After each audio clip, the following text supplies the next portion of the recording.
Ve sarı yazıyla beyaz yazı aslında aynı. O yüzden biz buna aynalı yazı diyoruz. Yazı atölyesi, birçok yazı gördük burada. Herkes görüyor mu bilgisayarda? Tamam. Tekrar yapıldığı için satranca da çok benzetilmiş. Bu yazıya mimari yazı da denmiş. Çünkü mimari eserlerde çok fazlaca kullanıldığı için. Bu sanat eserlerde de var. Mesela Konya'da bunun örnekleri var.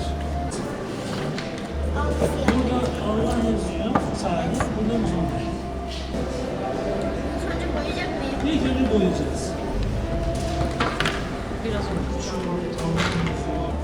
Hiç acele etmeyin, taşırmadan yazmaya çalışın. Şimdi daha küçük bir kalemle deneyelim. Bu biraz büyükmüş değil mi? Sarı tamam mı? Bir de şöyle besmele var.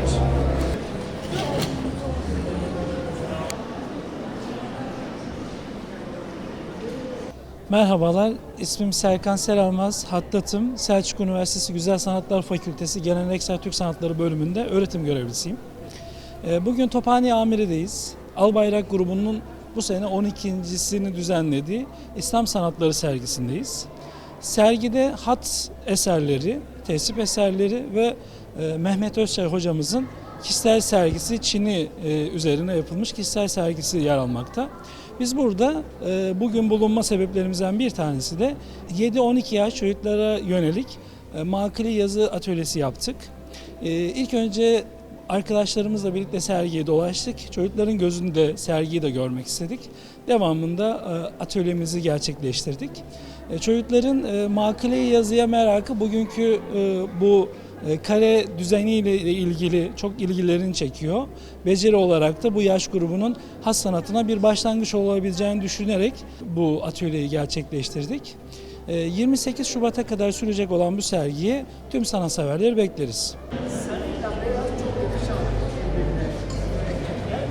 Genelde de zeminin açık olunca siyah, kırmızı, o tonlardan mürekkep ama açık mürekkepleri yani daha çok ortaya çıkacak, yazının önüne çıkacak renkler tercih ediyoruz. Burada da sarı ve beyaz kullanılıyor. İsmim Yusuf Mazı, Tokat'ta doğdum. 1989 yılında. Yaklaşık 15 yıldır bu sanatlarla iştigal ediyorum. Bu sergiye 4. defa katılıyorum.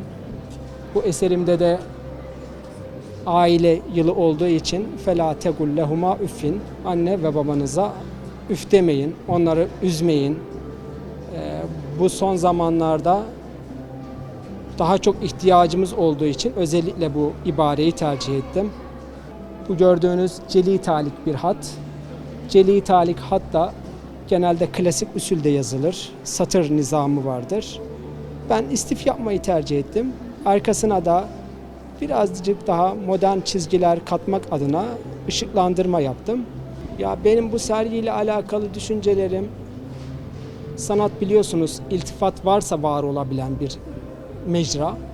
Ne kadar iltifat olursa o kadar marifet ortaya çıkıyor. Albayrak grubu son zamanlarda bu sanatları himaye altına aldı tabiri caizse. Sanatkarlara, sanatseverlere ve herkese bunu anlatma, bu sanatları yayma, bu sanatların her kesime ulaşması noktasında büyük özverileri var. Ve bu gördüğümüz eserler bir senelik bir çalışmanın ürünü. Yani kolay çıkan şeyler değil. Buradaki isimler de çok kıymetli.